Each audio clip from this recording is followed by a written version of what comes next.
ചെന്നൈയിൽ നിന്നും നേരെ ഗുവാഹട്ടിയിലേക്ക് പോകാം. അസാമിൽ ഹിമന്ത യുഗം തുടരുകയാണ്. ബി.ജെ.പിയുടെ നിയമസഭാ കക്ഷിയോഗം ഹിമന്ത ബിശ്വ ശർമ്മയെ കക്ഷി നേതാവായി തെരഞ്ഞെടുത്തു. ഇത് രണ്ടാം തവണയാണ് ഹിമന്ത ബിശ്വ ശർമ്മ അസാം മുഖ്യമന്ത്രിയായി അധികാരമേൽക്കാൻ പോകുന്നത്. ബി.ജെ.പി മുൻ ദേശീയ അധ്യക്ഷനും ഇപ്പോഴത്തെ ആരോഗ്യമന്ത്രിയുമായ ജെ.പി. നഡ്ഡയുടെ അധ്യക്ഷതയിലാണ് ബി.ജെ.പിയുടെ പാർലമെന്ററി പാർട്ടി യോഗം ചേർന്ന് കക്ഷി നേതാവായി ഹിമന്ത ബിശ്വ ശർമ്മയെ തെരഞ്ഞെടുത്തത്. ഹിമന്ത ഗവർണറെ കണ്ട് സർക്കാർ രൂപീകരിക്കുവാനുള്ള അവകാശവാദം ഉന്നയിക്കും.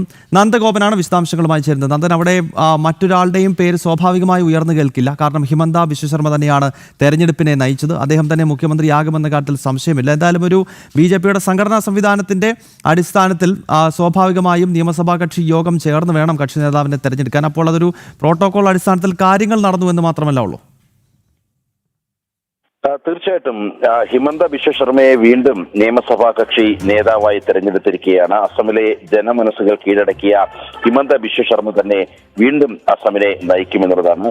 ഹിമന്ത ബിശ്വ ശർമ്മ തുടർച്ചയായ രണ്ടാം തവണയാണ് മുഖ്യമന്ത്രി പദത്തിലേക്ക് എത്തുന്നത്. 126 അംഗ നിയമസഭയിൽ 102 സീറ്റുകൾ നേടിയാണ് ബി.ജെ.പി NDA സഖ്യം അധികാരം നിലനിർത്തിയത്. ബി.ജെ.പിക്ക് മാത്രം 82 സീറ്റുകൾ നേടി കരുത്ത് തെളിയിക്കാനായി എന്നുള്ളതാണ്. കഴിഞ്ഞ 5 വർഷത്തെ ഭരണ നേട്ടങ്ങളും ക്ഷേമ പദ്ധതികളുമാണ് ഹിമന്തയ്ക്ക് ഈ വൻ വിജയം സമ്മാനിച്ചത് എന്നുള്ള കാര്യത്തിൽ തർക്കമില്ല. വിവാദം ഏറെയാകുന്ന ഏക സിവിൽ കോഡ്, അതേപോലെ തന്നെ കുടിയേറ്റ വിരുദ്ധ നടപടികൾ എന്നിവയിലൂടെയായിരുന്നു ബി.ജെ.പിയുടെ പ്രചരണം എന്നുള്ളതാണ്.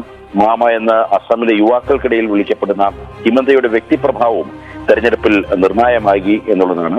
നിയമസഭാ കക്ഷി നേതാവായി തെരഞ്ഞെടുക്കപ്പെട്ടവരുടെ ഹിമന്ത ബിശ്വ ശർമ്മ ഗവർണർ ലക്ഷ്മൺ പ്രസാദ് ആചാര്യയെ കണ്ട് സർക്കാർ രൂപീകരിക്കാനുള്ള അവകാശവാദം ഉന്നയിക്കും. വളരെ പ്രൗഢഗംഭീരമായ ഒരു ചടങ്ങായിരിക്കും ഈ സത്യപ്രതിജ്ഞാ ചടങ്ങ് എന്നുള്ള കാര്യത്തിൽ തർക്കമില്ല. പ്രധാനമന്ത്രി നരേന്ദ്രമോദി അടക്കം ഒരുപക്ഷെ ആ ചടങ്ങിന്റെ ഭാഗമാകുമെന്നുള്ളതാണ്. ഏതായാലും ഇന്നിപ്പോൾ ബി.ജെ.പിയുടെ മുൻ ദേശീയ അധ്യക്ഷനും നിലവിലെ ആരോഗ്യമന്ത്രിയുമായ ജെ.പി. നദ്ദ, അതേപോലെ തന്നെ ഹരിയാന മുഖ്യമന്ത്രി നയാബ് സിംഗ് സൈനി എന്നിവരുടെ സാന്നിധ്യത്തിലായിരുന്നു ഇന്ന് ഈ പാർലമെന്ററി പാർട്ടി യോഗം ചേർന്നത്.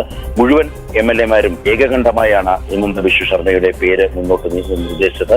അതുകൊണ്ട് തന്നെ മറ്റ് തർക്കങ്ങളോ അല്ലെങ്കിൽ അതുമായി ബന്ധപ്പെട്ടുള്ള മറ്റ് പരിഭവങ്ങളോ ഒന്നും തന്നെ ഉണ്ടായിരുന്നില്ല. MLA-മാർക്ക് ഏകസ്വരത്തിൽ ഒരേ ഒരു പേര് മാത്രമേ നിർദ്ദേശിക്കാനുണ്ടായിരുന്നുള്ളൂ. ഏതായാലും ഇനിയിപ്പോൾ സത്യപ്രതിജ്ഞാ ചടങ്ങാണ്. അതിന് മുന്നോടിയായി ഗവർണറെ കണ്ട് സർക്കാർ രൂപീകരണത്തിന് അവകാശവാദം ഉന്നയിക്കുക എന്നുള്ള പ്രധാനപ്പെട്ട ഒരു നടപടികളും ഇനി നടക്കാനിരിക്കുന്നു.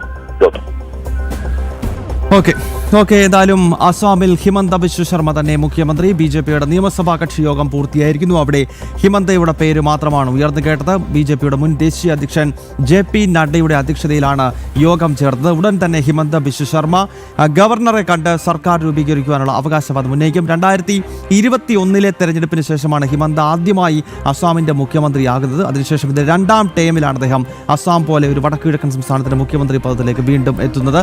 നന്ദഗോപനാണ് വിശദാംശങ്ങളുമായി ചേർന്നത്.